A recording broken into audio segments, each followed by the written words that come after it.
So it's my great honor to be here and have all the wonderful devotees association in New Dwarka.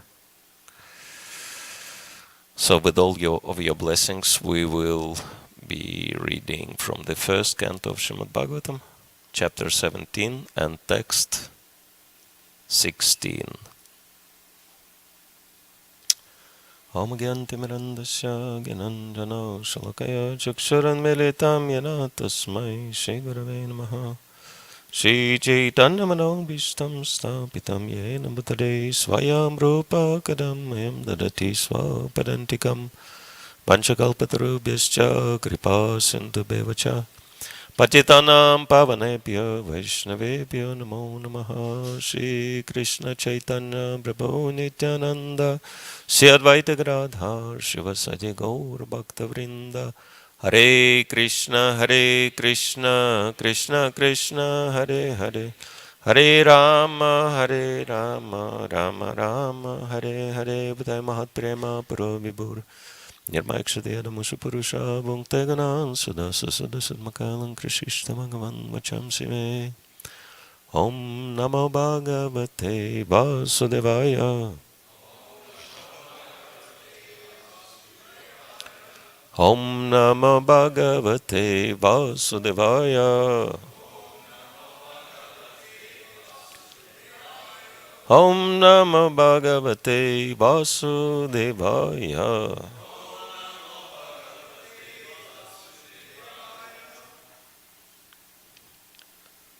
Ragyoi Paramo Dharma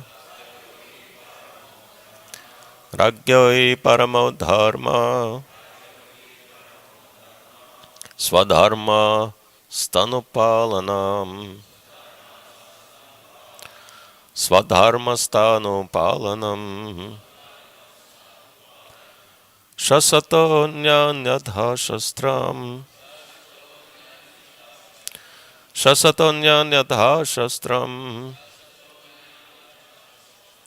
Atpa Anapaj Utpadhan Iha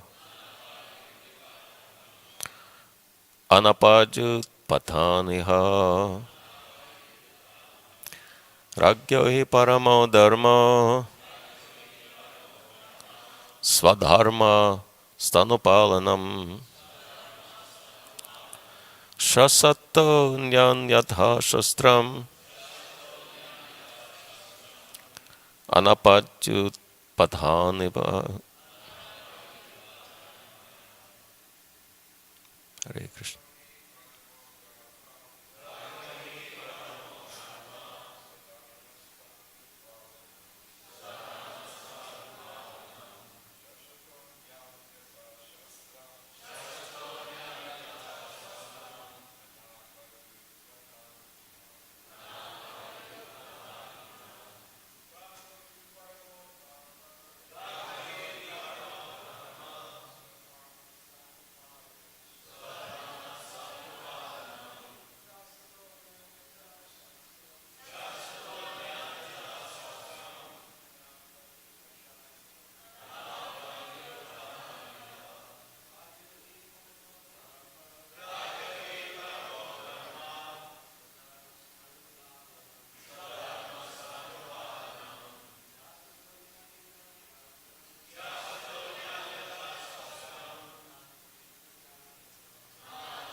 Agyahi Paramo Dharma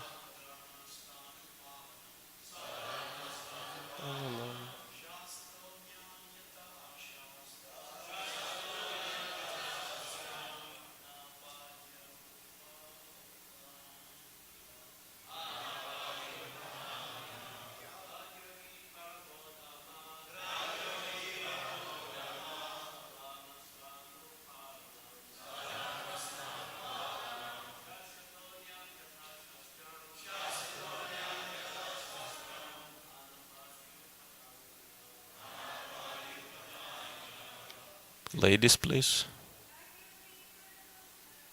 Agyahi Paramo Dharma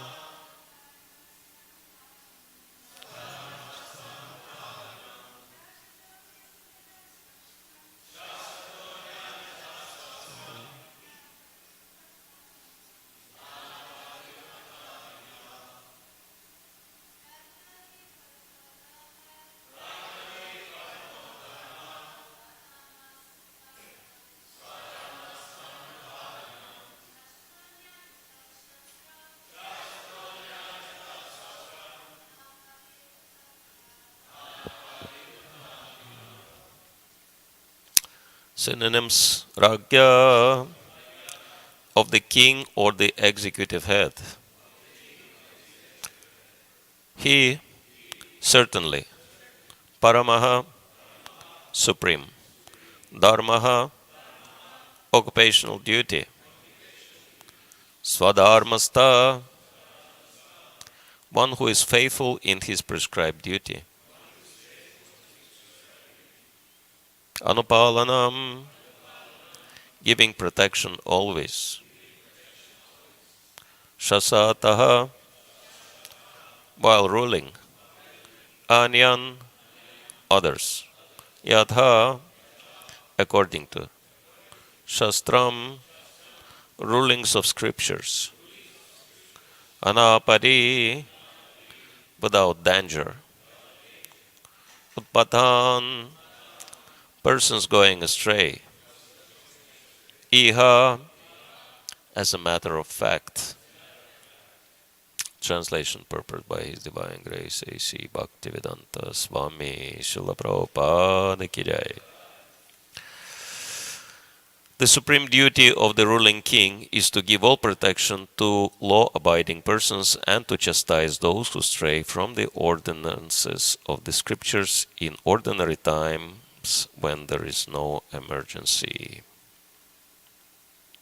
Purport. In the scriptures there is mention of apadharma or occupational duty at times of extraordinary happenings. It is said that sometimes the great sage Vishwamitra had to live on the flesh of dogs in some extraordinary dangerous position. In cases of emergency, one may be allowed to live on the flesh of animals of all descriptions, but that does not mean that there should be regular slaughterhouses to feed the animal eaters and that the system should be encouraged by the state. No one should try to live on flesh in ordinary times simply for the sake of the palate. If anyone does so, the king or the executive head should punish him for gross enjoyment. There are regular scriptural injunctions for different persons engaged in different occupational duties, and one who follows them is called Svadharmastha, or faithful in one's prescribed duties. In the Bhagavad Gita 1848, it is advised that one should not give up his occupational prescribed duties, even if they are not always flawless. Such svadharma might be violated in cases of emergency. If one is forced by circumstances, but they cannot be violated in ordinary times. The state executive head is to see that such svadharma is not changed by the follower, whatever it may be, and he should give all protection to the follower of svadharma. The violator is subject to punishment in terms of the Shastra, and the duty of the king is to see that everyone strictly follows his occupational duty as prescribed in the scripture. Ragyahi paramo dharma swadharma swanupalanam shashato nyan yadha shastram anapaj utpathan iha. The supreme duty of the ruling king is to give all protection to law-abiding persons and to chastise those who stray from the ordinances of the scriptures in ordinary times when there is no emergency. So these are the words of Parikshit Maharaj, explaining what is dharma, and talking to the bull. And first canto of Srimad Bhagavatam is extremely important for us because this was the canto wherein Srila Prabhupada invested all the guiding principles of Krishna consciousness, because he was not sure what the future will hold. So at least he wanted the devotees to have full idea what is Krishna consciousness, even if they happen to have only first canto. Luckily, Srila Prabhupada stayed with us long enough to give us practically entire Srimad Bhagavatam. Nevertheless, it doesn't change the fact that first canto has the most important points for our Krishna conscious development. And so this is one of those points where in Maharaj Parikshit is explaining what is dharma and how is it connected to swadharma. And the first paragraph of the purport is dedicated to explaining something which is called apadharma.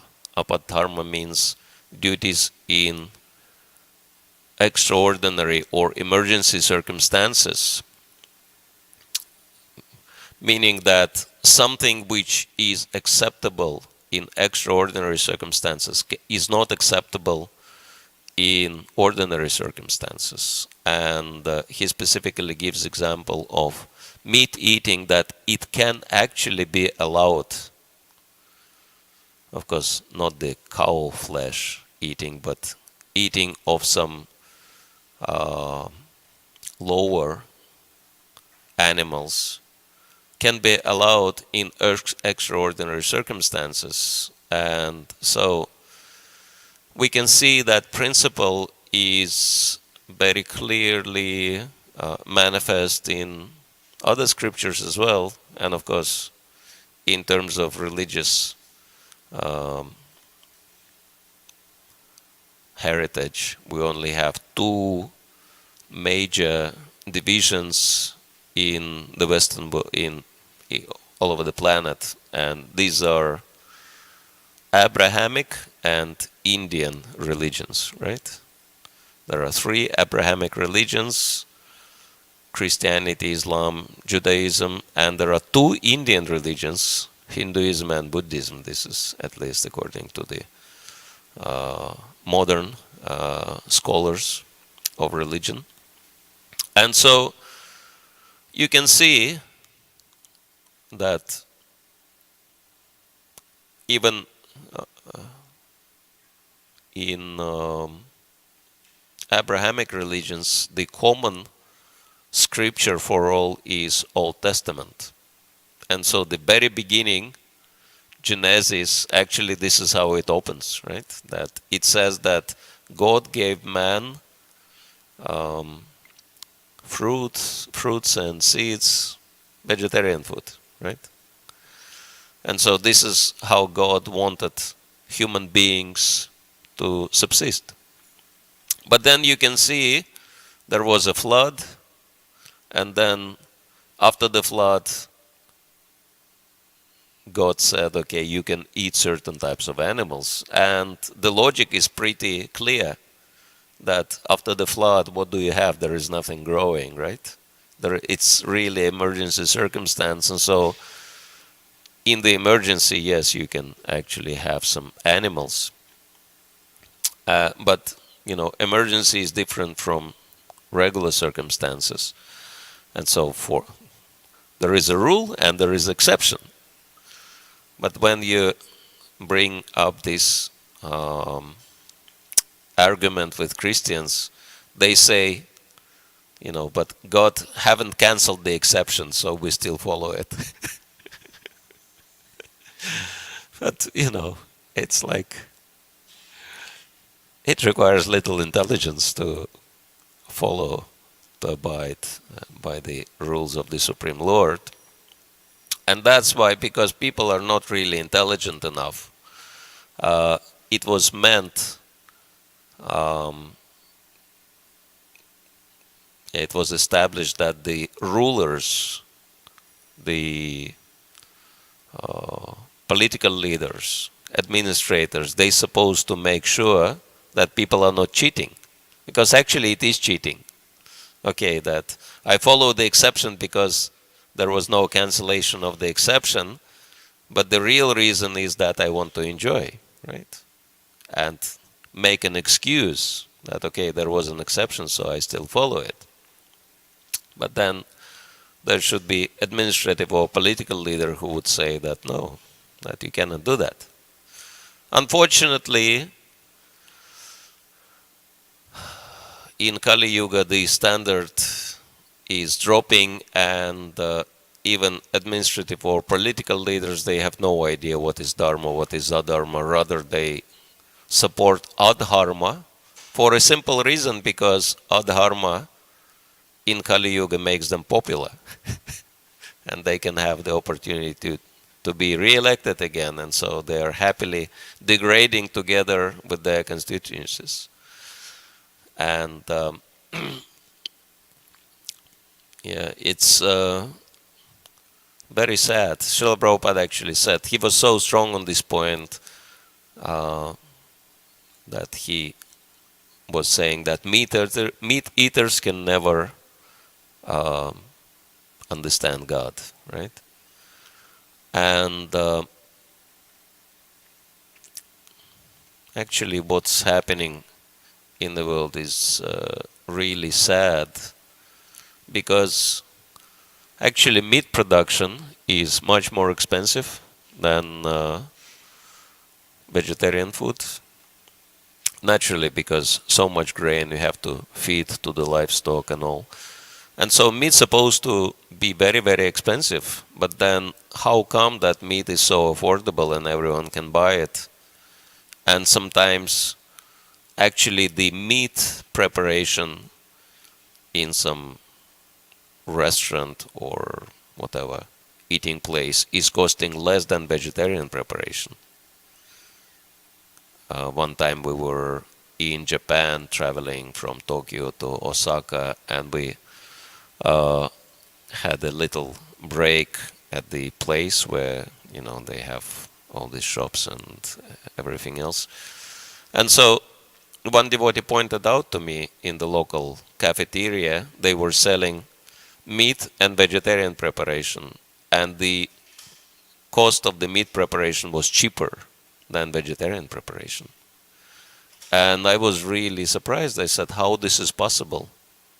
And he said, it's very simple. It's subsidized by the government. That's why it's so cheap. And if you look at the statistics, in United States alone, $38 billion are going every single year to subsidize animal agriculture, to subsidize meat. And this is opposed to 17 million, which is given to subsidize, you know, vegetarian produce. So 38 billion opposed to 17 million. This is how it's all happening. If, you know, like, to help people to get off meat, we don't even have to do anything. We just have to remove those subsidies. And then the meat prices will become so high that half of the population automatically will have to give it up, just for economical reasons, right? And yes, luckily, you know, that people have been educated, people reading Srila Prabhupada's books, and there are many other things happening which help them to understand that they have to give it up. And so we can see vegetarian, vegan movements are so strong in the world now, which is a very good news. And even doctors are saying that, even in the United Nations, they're saying that meat is poisonous and causes so many diseases. So there are so many reasons. Srila Prabhupada was saying that Krishna consciousness is 90% common sense. Unfortunately, as Voltaire used to say, that common sense is not very common. That's the problem. And yeah, it's really important that governments can understand these points as well and follow Dharma. So how this is possible? Because they do a wrong decision. They make wrong decisions because they're in ignorance. They have very little spiritual knowledge and understanding. And how can it be changed? Srila Prabhupada shows in his books, in Bhagavatam especially, how the governments were organized in Vedic times, and that every king had Vaishnava Brahmanas who were guiding him and counseling and advising him. And this was the original system, that spiritual and political leaders, they work together hand in hand. And then historically what happened, the religious leaders started degrading, and then the kings lost faith in them, and then they didn't want to follow their guidance anymore. But then when the kings were left without the guidance, they started degrading also. And then they were rejected by the population. And now you can see that the global society pretty much lost spiritual and royal guidance. There are hardly any monarchies left in the world. It's all, everything is governed by Vaishyas and Shudras. So this is why this situation is so precarious. But actually, if you look at the first purpose of ISKCON, and if you take a note of one of the last statements by Srila Prabhupada made before he left this world, he said, it's very amazing how Srila Prabhupada thought, how big Srila Prabhupada was thinking. That thinking big, that's Srila Prabhupada's hallmark, right? That he achieved so much, and of course everyone's astonished, even materialistic people astonished by his achievements. But then Srila Prabhupada said, I have executed only 50% of my mission, because I gave you spiritual knowledge and spiritual practices, but the other 50% was to establish social spiritual structure, which is called Varnashram on the planet. And of course Varnashram is little bit more than farm communities. Nevertheless, he was really pushing for farm communities at the end. And actually, I was thinking, why? Because it was not the focus of Srila Prabhupada's mission for most of the years of his preaching, farm communities. And suddenly, towards the end, he started really emphasizing farm communities. And my humble conclusion that, there are so many senior Vaishnavas here. You can correct me if it is wrong, but my understanding is that Srila Prabhupada could see that being in the cities does not really help devotees with their Krishna consciousness. They get influenced by bad association. And so he wanted them to be out of that bad association. And, you can see that being employed is to be at the bottom of the social structure, and it's not very conducive for Krishna conscious development. And so at least Srila Prabhupada wanted devotees to be self-employed, or as he was saying, self-sufficient. So my understanding is this was the actual purpose why Srila Prabhupada was insisting on farm communities. He wanted devotees to be independent of the influence of external systems upon them, right? He wanted them to be independently thoughtful, right? But the big picture is, and we'll come back to that point, it's also connected to the second paragraph, Swadharma. But the big picture is, what is Varnashram? That's first purpose of ISKCON. This is what the full Varnashram is. To systematically propagate spiritual knowledge to society at large and educate all peoples. Someone edited and put all people. Actually, the original Prabhupada statement is all peoples, meaning all nationalities of all different countries in the world, right? Not just people, not just some people, but peoples, everybody, all inclusive. um, educate all peoples about the techniques of spiritual life in order to check the imbalance of values in life and achieve real unity and peace in the world. So it's really challenging purpose, right? I think it's much easier to go to the spiritual world than achieve that purpose, because that purpose expects us to create spiritual world out of the material world. To turn material world into the spiritual world. This is what this purpose actually indicates. So it's very tall order. And yet, as Srila Prabhupada was mentioning, that when spiritual master gives an instruction, and yeah, we can accept the first purpose of ISKCON as his direct instruction, he also gives us the power of executing that instruction. And of course, there are many ways we can think of how can we execute that instruction. But what I'm thinking is that it's based on Srila Prabhupada's statement. ISKCON is meant to create brahmanas in the society. Actually, the modern society has everything materially, but it's really missing the guidance, missing the direction.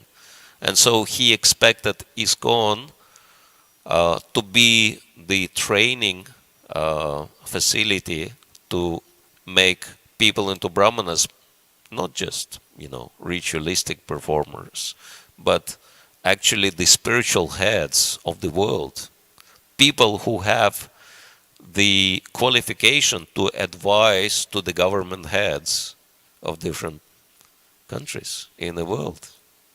That's pretty tall order as well. But this is what Srila Prabhupada expected. And so how do we do that? I mean, you go to the president of any country and try to advise them. It's like how much they will listen. But, so, first it requires establishment of relationship with them, right? And it's very interesting that we follow Srila Prabhupada's example in so many ways, because he was distributing books, his own books. We're distributing his books because he was doing Harinams personally, we're doing Harinams. Because he was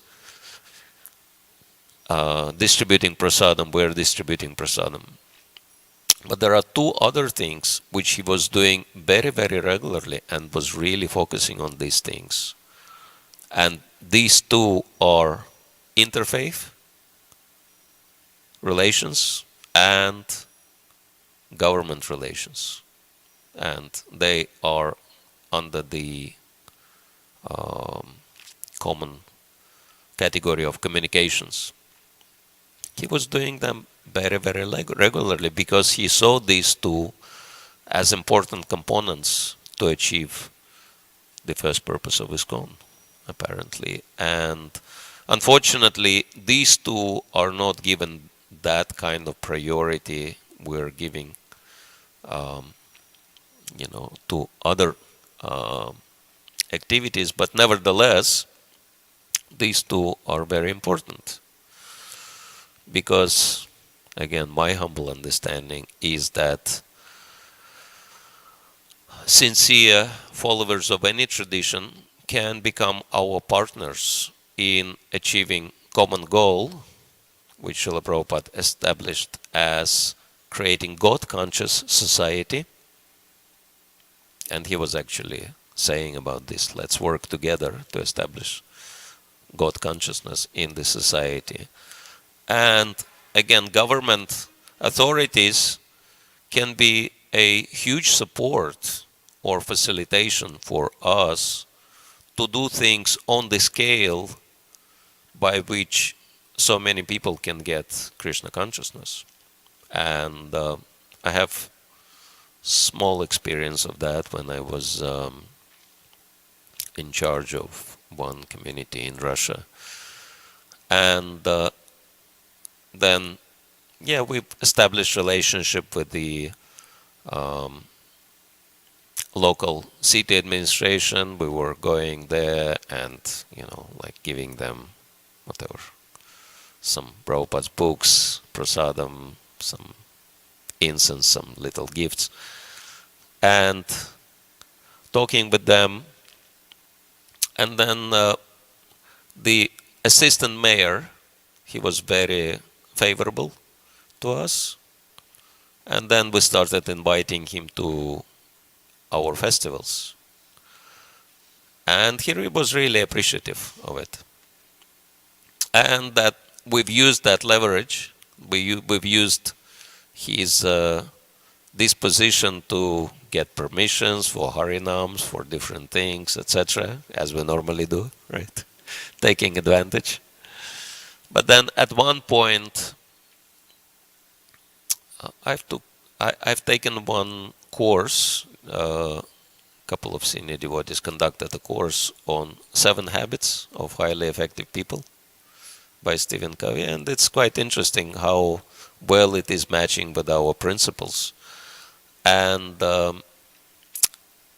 one point in there that whatever you do has to be mission driven, and mission of the organization has to be very relevant for every member of the organization. And I was thinking that our mission is seven purposes of ISKCON, right? The entire mission is clearly outlined in there. 7 points. Everything is there. Everything's covered.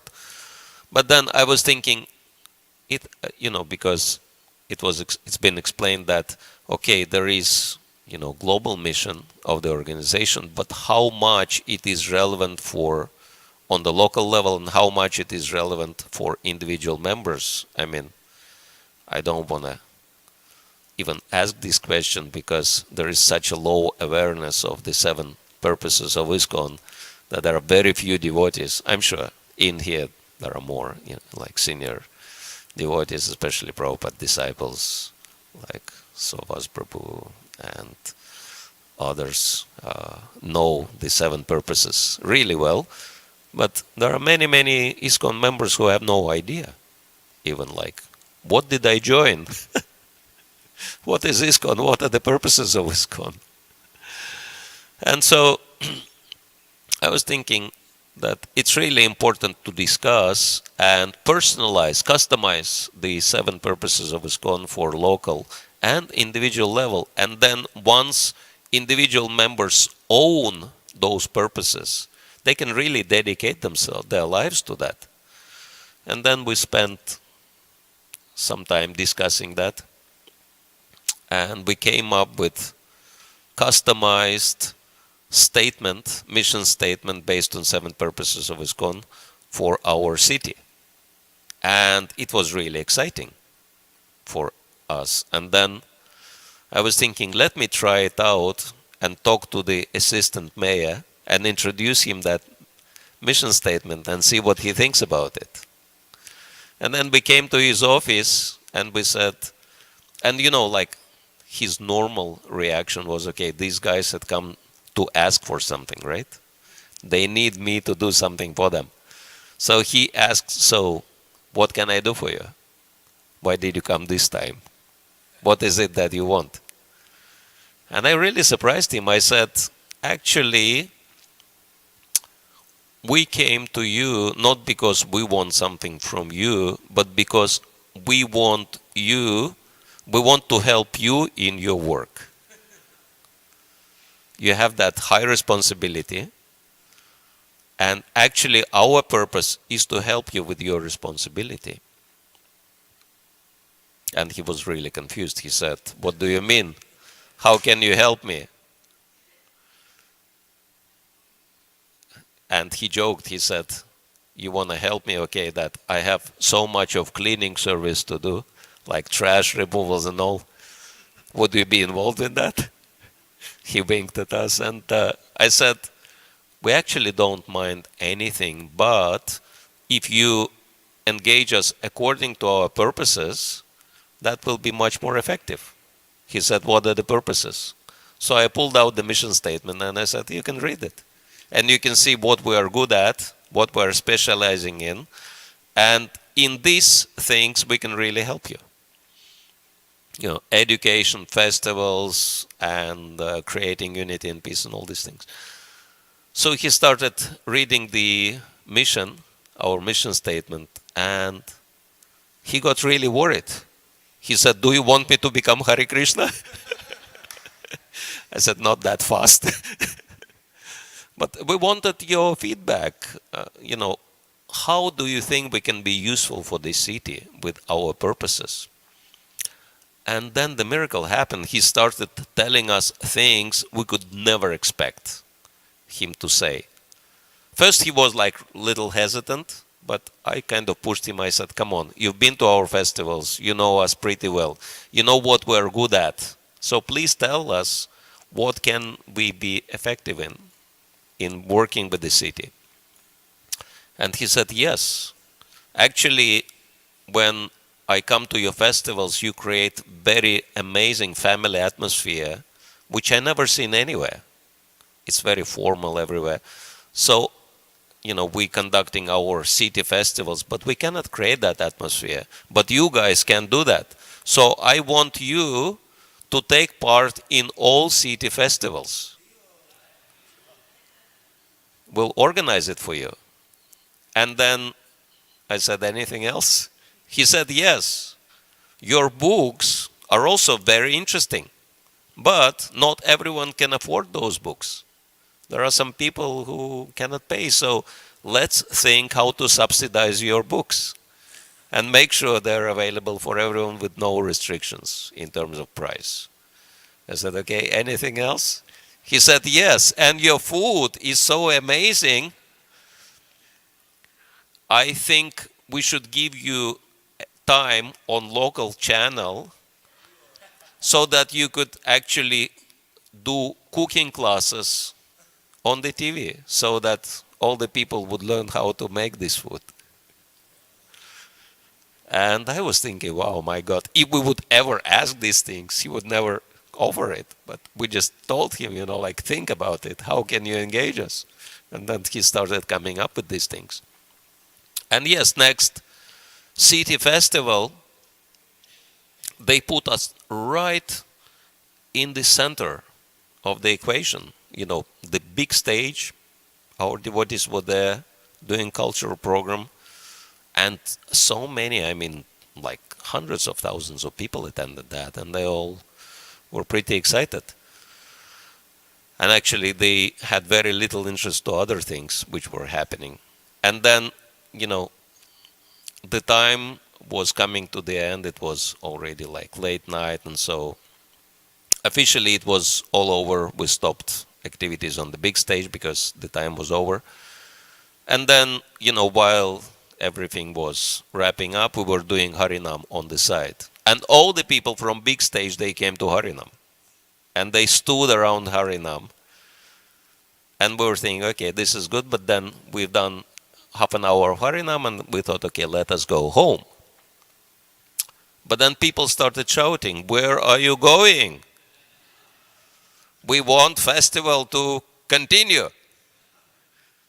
Besides you guys, there is nothing exciting happening in here, so carry on chanting. And I said, okay, that if you want us to continue, then I want you to chant with us. And someone said, but we don't know the words. How can we chant? I said, okay, it's very easy to learn. So I taught them Hare Krishna mantra. And it was amazing. It was probably a couple of thousand people around us. Can you imagine a couple of thousand people doing kirtan? New people who never chanted. That was really thrilling. So we've done, chanting. We've done Harinam with them for another hour, perhaps. And then it was really getting late. And we were getting tired as well. And so I said, okay, thank you very much. Now we're going home. And they said, no, you're not. We want you to carry on. And I said, okay, if you want us to continue, I want you to dance with us. And they said, that we can do. Chant and dance. And so for next half an hour, the entire crowd was dancing like anything. And that was something exceptional. And then it got really late, past 11. I said, okay, we are really sorry, but we are living very spiritual lifestyle, early to bed, early to rise. We have to go to our ashram and take rest.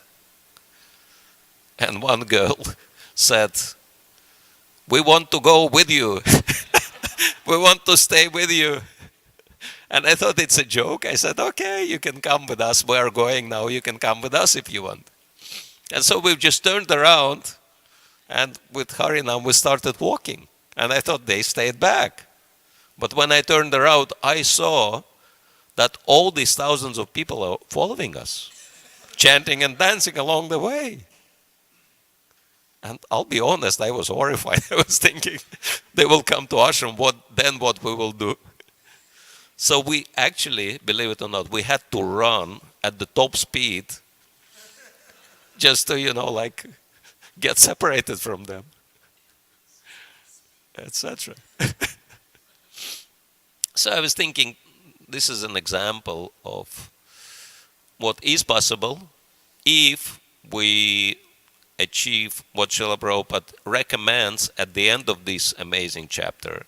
And if you look at it, jumping ahead a little bit, because this statement is very profound, and it actually illustrates how the social spiritual development can happen. This is purport to text 45. He says, without state support, without government support, no doctrines or philosophy or religious principles can progressively advance. There should be complete cooperation between the Brahmanas and the Kshatriyas for this common good. Even up to Maharaj Ashoka, the same spirit was prevailing. Lord Buddha was sufficiently supported by King Ashoka, and thus his particular cult of knowledge was spread all over the world.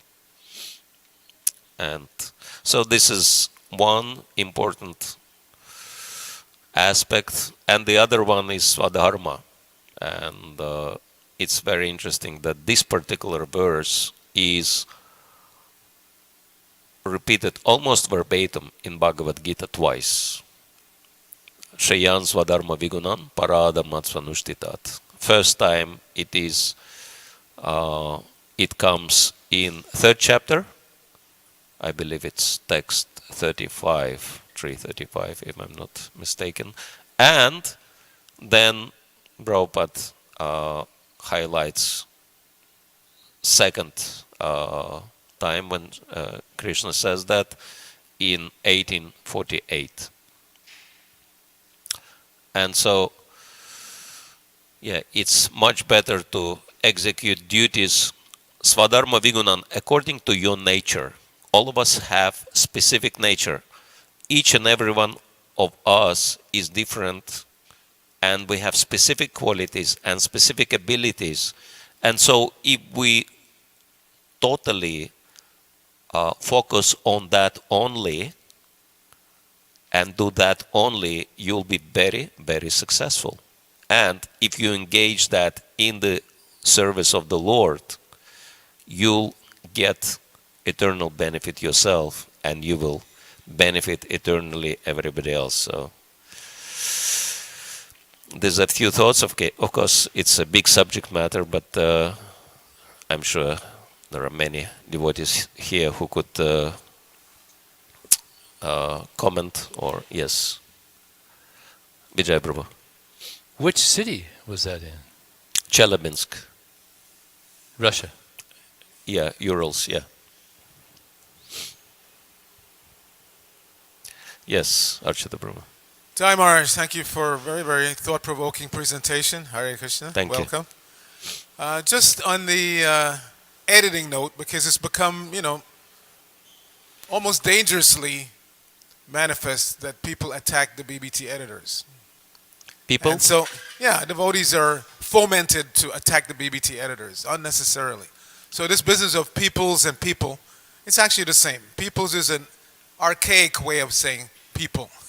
There's really no difference with the S or not the S. It's just like in all of Prabhupada's books, you'll see referred men, meaning men and women. But of course, Yeah. in modern times, people don't see that. So they want you to become gender specific or gender Yeah. neutral or whatever. So men in those days meant everybody. Yes. Men and women, meant humankind. So similarly, peoples are the same as we would use people nowadays. Yeah. It means the same thing. There's no difference. Yeah. Thank you. Someone else? Apurva Brahmo.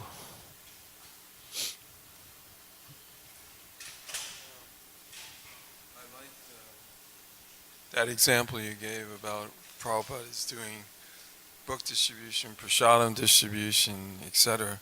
And then you mentioned government interaction and also Interfaith. Interfaith. Yeah. Since we do have Druta Karma here, we can also mention Bhaktivedanta Institute, with Yes. the scientists. Scientific preaching, yes. And so you mentioned about the mission statement. Did you say that you honed it down when you approached this mayor, or did you give him the full 7? Yes, we've customized 7 purposes of ISKCON for our city. We put the name of the city and we kind of customize the language a little bit so that it is relevant and clearly understandable for everyone, not even devotees. All right, Prabhu.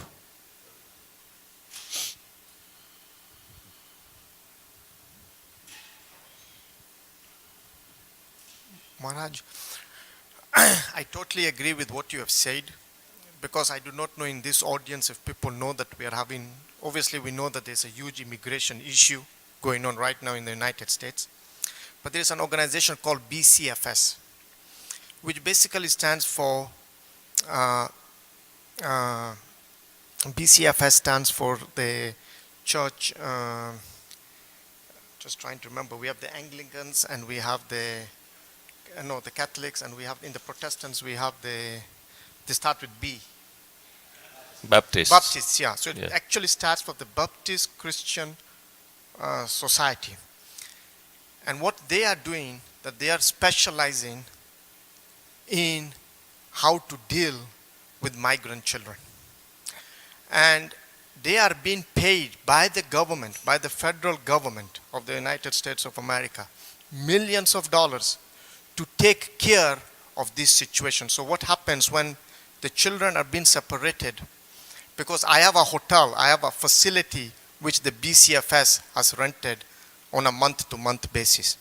And basically what they're doing is that they are taking care when the children are separated from their parents and they're placed in these facilities.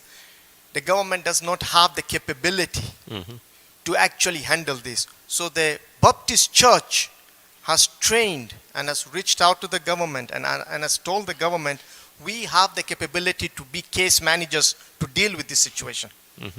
And the President of the United States, which was even President Obama during his time, this Baptist church organization is the one that is now taking care of all the detention facilities in case manager. So that is a help that is being given by the church to the government. Having said that, ISKCON has a lot of programs, but ISKCON's leadership doesn't look at it in any way that way. Now my question is, you're the next generation, you're our generation. What is it happening in ISKCON today that is going to change that momentum? Because our old momentum doesn't think that way, doesn't do things that way. We speak a lot, but we don't really follow. We don't have action plans. ISKCON has a very good food for life program. We can also approach it from the vegan concept and say, hey, there is schools, they're looking for vegan options. ISKCON is the leader of food for life vegan in the world. We have ways to do things. Is there something, the new leadership that you're coming in with ISKCON trying to do certain things for the future? Yes, thank you, Prabhu. It's a very big question. And my understanding is that we have organizational structure, but it always depends on individual initiatives of each members And normally, if you see that, how it's happening in our society, that, people are taking responsibility for some area, and then as a recognition of their achievements, they have been given a certain position in ISKCON. It's practically happening with every single leader in our society. It's not that one was never doing anything and then one is kind of, elected or promoted and then starts doing something. And so it shows that, we have to rely on individual strength of our members rather than on institutional chain of commands, because that, if someone never did anything and then they are elected or promoted, then it's very unlikely that they will ever do something useful. Yes, Archita Prabhu. This is not a new situation. These kind of opportunities come and go, and devotees have been involved. For instance, in halfway programs for drug-addicted people. Devotees have been involved in that kind of thing, setting up houses, feeding them. But the danger is, if you lose your Krishna conscious perspective, you become affected. Yes. Either by the money that you make from that situation, Yes. or the association of the bad people. So we have to be very careful. We're not, like Prabhupada said many times, we're not a social welfare organization. The world is full of such organizations. Red Cross, this cross, Yes. that cross. We are a spiritual organization. So we don't want to get rebranded as something watered down. And Yes. again, on the individual level, you have to be very careful. We have devotees who went down that road. They set up halfway houses for drug-addicted people, and they fed them and got them to chant Hare Krishna. But over time, they became affected. We've seen it. Yes. Their own sadhana slipped. Their own focus on Krishna consciousness slipped because of the money that you can make. Like he's saying, these Baptist people are making millions of dollars. But how much spiritual progress are they making? Yeah, this is what Srila Prabhupada was saying. Catch the big fish without getting wet. Yeah, one has to be expert, of course, in doing something big. I think we need to stop here because the time is over. But, if you have individual questions or comments, I would love to interact with you personally. Thank you all very much. Grantaraj Srimad Bhagavatam ki jai, Srila Prabhupada ki jai, Nitai Gaur Premanandi.